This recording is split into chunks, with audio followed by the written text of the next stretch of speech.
76મા પ્રજાસત્તાક દિનને આજે ભુજ ખાતે નરસિંહ મહેતા નગરની શેરી નંબર 5 ખાતે સત્યમ સંસ્થા અને તાનારીરી મહિલા મંડળ દ્વારા રાષ્ટ્રધ્વજ મહિલા અગ્રણી રામુબેન પટેલના હસ્તે ફરકાવવામાં આવ્યો હતો।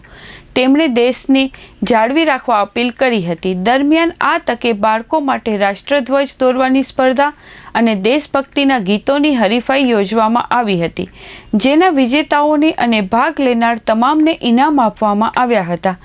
આજના દિને બાળકોને ઇનામો માટે રામુબેન પટેલ તેમજ મહેશભાઈ સોની તેમજ જીતેશભાઈ ખોડશિયા રાષ્ટ્રધ્વજ અને ખેસ તેમજ ઇનામ વગેરે માટે પણ સહયોગ મળ્યો હતો। આ તકે ધારાશાસ્ત્રી રાજેશભાઈ પ્રેમજી ઠક્કરે પણ સહયોગ આપ્યો હતો। દરમિયાન બાળકોને રાષ્ટ્રધ્વજ દોરવાની સ્પર્ધા વખતે પણ ભાગ લેનારાઓને અલ્પાહાર કરાવવામાં આવ્યો હતો।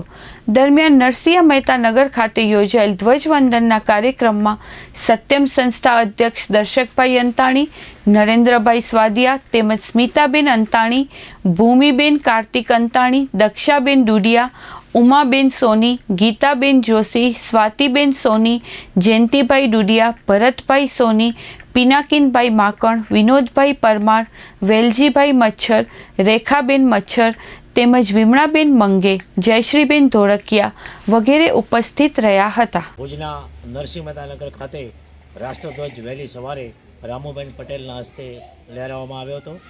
આ પ્રસંગે બાળકો માટે રાષ્ટ્રધ્વજ દોરવાની સ્પર્ધા યોજવામાં આવી હતી। ઉપરાંત દેશભક્તિના ગીતો પણ રાખવામાં આવ્યા હતા અને જે બાળકોએ ભાગ લીધો છે અને જેણે ભાગ નથી લીધો એ બધાને પણ અહીં ઇનામોથી નવાજવામાં આવ્યા હતા।